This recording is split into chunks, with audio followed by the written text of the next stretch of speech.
Aksi protes dengan melakukan pemalangan di SMA Negeri 2 Manokwari rupanya salah sasaran. Hal itu diungkapkan Kepala Sekolah SMA Negeri 2 Manokwari, Andarias Hara. Hingga penutupan pendaftaran peserta didik baru di SMA Negeri 2 Manokwari sudah melebihi daya tampung kelas yang hanya tersedia bagi 288 siswa. Ditegaskan Andarias, banyak siswa yang tidak mengikuti pendaftaran jalur online dan lebih memilih jalur offline. Sementara pihak sekolah dituntut untuk mengutamakan calon siswa yang mendaftar dengan sistem online. Dari tahun ke tahun minta kebijakan terus yang namanya kebijakan itu kan menyimpan dari aturan. Kapan kita bisa? Ini kan bukan hanya di sekolah kita saja yang lakukan itu, tapi ini kan seluruh Papua Barat bahkan Indonesia. Region 5 itu tapi mereka masuk sistem ke tidak?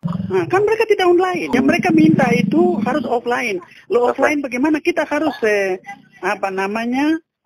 proses dulu yang masuk di sistem dulu yang online. Aksi protes ini menurutnya tidak tepat sasaran, terutama orang tua yang anaknya tidak terakomodir atau tidak lulus dalam PPDB. Seharusnya datangi Dinas Pendidikan Provinsi Papua Barat agar diberikan solusi atas permasalahan tersebut, bukan ke sekolah dan melakukan aksi pemalangan. Dikatakan Andarias juga selama PPDB dibuka hingga penutupan sudah 508 orang calon siswa yang mendaftar. Ini pun menjadi dilema bagi pihak sekolah sebab jumlah tersebut sudah melebihi kuota yang diminta.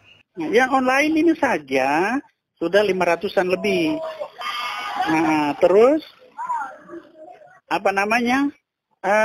yang mereka ambil mendesak itu kan di luar dari ketentuan juknis yang ada. Makanya tadi diarahkan jangan mereka demo di sekolah, semua ke dinas, lalu dinas mendata semua.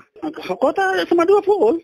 Sebelumnya, di tahun 2021, SMA Negeri 2 Manokwari menerima siswa dengan kuota yang besar hingga nyaris tidak mendapat kelas. Kondisi ini dapat tertolong dengan pandemi COVID-19 yang mana proses belajar mengajar dilakukan secara online. Namun permasalahan lain yang ditemui saat ini adalah jumlah tenaga pengajar di hampir seluruh SMA masih kurang. Tentu hal itu berdampak pada proses belajar mengajar jika jumlah siswa yang diterima melebihi kuota.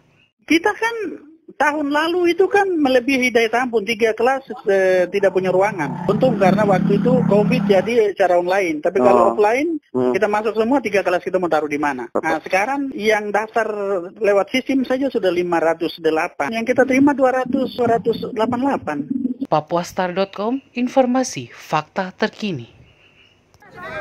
Saya cuma memberikan arahan.